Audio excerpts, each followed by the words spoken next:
টাঙ্গাইলের কালিহাটিতে অনুষ্ঠিত হয়েছে প্রোটেক্টিভ ইসলামী লাইফ বৃত্তি ২০২৪ প্রাপ্ত শিক্ষার্থীদের সংবর্ধনা অনুষ্ঠান।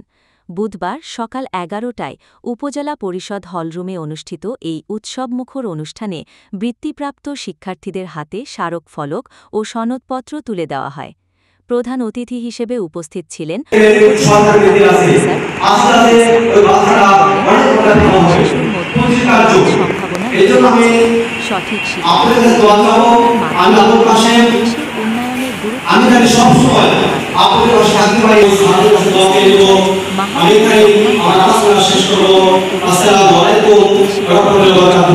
প্রেরণার উৎস। তিনি শিক্ষার্থীদের সততা ও অধ্যবসায়ের মাধ্যমে সমাজের নেতৃত্ব দেওয়ার আহ্বান জানান। অনুষ্ঠানের উদ্বোধন করেন বৃত্তি পরিচালনা কমিটির প্রধান উপদেষ্টা ও সাংবাদিক সৈয়দ মুহসিন হাবিব সবুজ।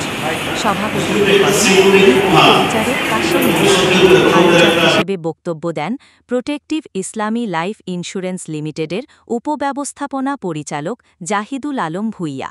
শেষে অতিথিরা শতাধিক মেধাবী শিক্ষার্থীর হাতে স্মারকফলক ও সনদপত্র তুলে দেন।